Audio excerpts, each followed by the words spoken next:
world against me, brothers and sisters, because there were people greater than us the world went against. Isn't it? There are people who come up to me and say, Sayyed Ammar, the world is against me, everything's wrong for me. I said, did you see Abu Dhar? When you saw Abu Dhar in that position, did you ever say, Alhamdulillah? And you found truly he followed the words of the Imam in every way possible. That Imam Amir al-Mu'mineen was devastated when Abu Dhar died. Because Abu Dhar died only a few years before Imam Ali died. They were all in the same age bracket, and you found that Amir al-Mu'mineen loved Abu Dhar. Why? Because Amir al-Mu'mineen, whenever he would tell anyone about the importance of the world, he'd say what? Be conscious of Allah, steadfast in your religion. Do not yearn for this world, nor should you be seduced by it. Do not resent anything that you have missed in it. Always proclaim the truth. Oppose the oppressor, support the oppressed. And truly Abu Dhar al-Ghafari echoed the words of Amir al-Mu'mineen. And that's why these words which I narrated were the words Amir al-Mu'mineen recited when he was told to write his wasiyyah on the night of the 21st of Ramadan. The narrations, what do they state? They state on a night like this, Sayyidah Zainab was next to him, Bibi Kulthum was next to him, Abu Fadl al-Abbas, al-Baneen, all of them were around him. Imam al-Hasan was sitting by his side. The doctor, Athir bin Amr al-Sakuni, came to the Imam. He said to him that now it's the time to write your will, O son of Abu Talib. You must write your will, for now it's your final moments. And those of you who've seen your father die will know how difficult the final moments are. When you see your father on that deathbed, and your father is giving you each a piece of advice, naturally each and every one of us would want to know what the advice is of our father. Therefore, what do you find? You find that especially in this situation, you find with Amir al-Mu'mineen that he sat down with his family members and he was beginning his wasiyyah. When he began his wasiyyah, listen to the words of this wasiyyah and you'll see that the Imam sought to provide a guidance for mankind with the wasiyyah that he left behind. The Imam came forward and he said, Bismillah ar-Rahman ar-Rahim. هذه وصية العبد لله أمير المؤمنين علي بن أبي طالب أنه يشهد أن لا إله إلا الله وحده لا شريك له وأن محمدا عبده ورسوله أرسله بالهدى ودين الحق ليظهره على الدين كله ولو كره المشركون وأن صلاتي ونسكي ومحياي ومماتي لله رب العالمين. O children of Abd al-Muttalib, I advise you to be conscious of Allah and steadfast in your religion. Do not yearn for this world, and nor should you be seduced by it. Do not resent anything that you have missed in it. Always proclaim the truth and work for the next world. Oppose the oppressor and support the oppressed. O children of Abd al-Muttalib, be conscious of Allah and remove your differences and strengthen your ties. For your grandfather Rasulullah said, reconciliation of differences is greater than fasting and prayer. Fear Allah in relation to charity, for it cools the divine anger. Fear Allah in relation to your prayers, for they are the pillar of your religion and the best of deeds. Fear Allah in relation to your fasting, because it is the one that protects you from hell. Fear Allah in relation to the orphans, attend to their nutrition, and do not forget their interests in the middle of yours. Fear Allah in relation to your neighbors, that your grandfather Rasulullah used to stress on this so much, and that I thought they would have a share of our inheritance. Remain attached to the Quran. Nobody should surpass you on being intent on it or more sincere than you on implementing it. Persist with jihad with your mouth or with your soul or with your wealth. O children of Abd al-Muttalib, maintain communication and exchange opinion amongst yourselves. Beware of disunity and enmity. Always praise the good and forbid the evil. Otherwise the worst of you will be the leaders, and you will not have an excuse to give to your Lord. O children of Abd al-Muttalib, please listen to these lines.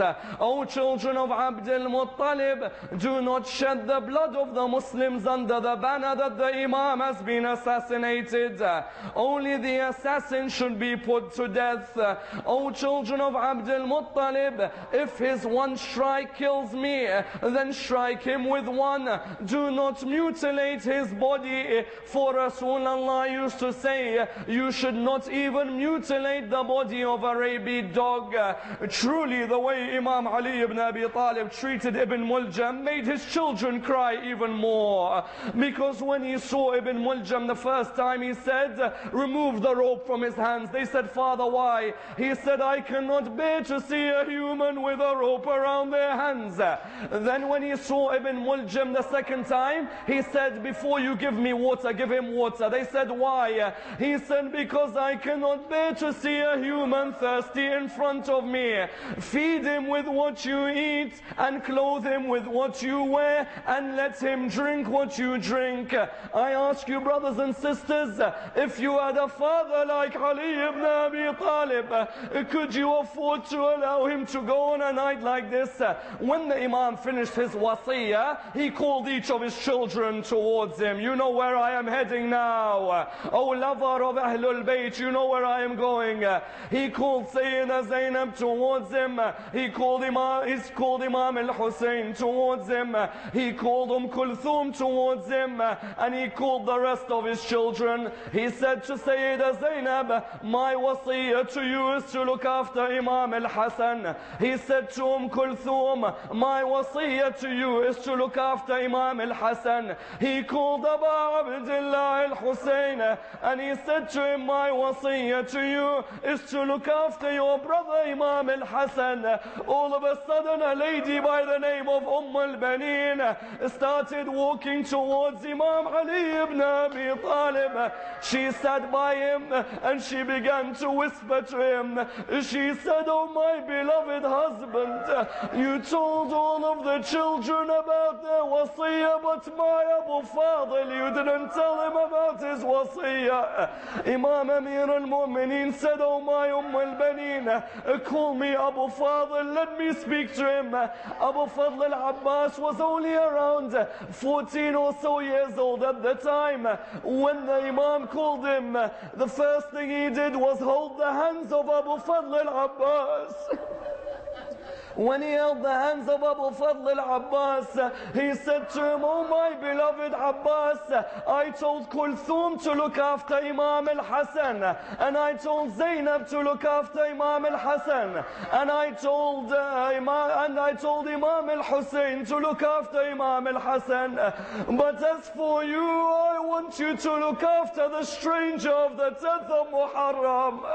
I want you to look after Abu Abdullah. Make sure that you protect Abu Abdullah.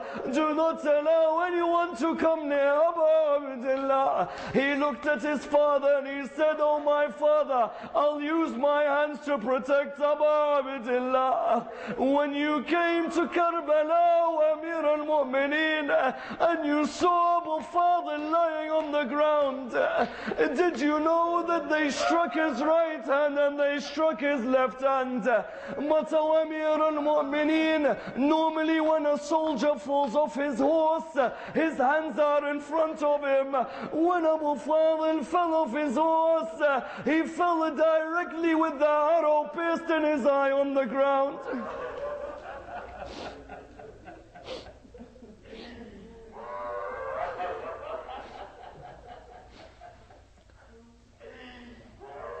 Raise your hands, brothers and sisters. Raise your hands.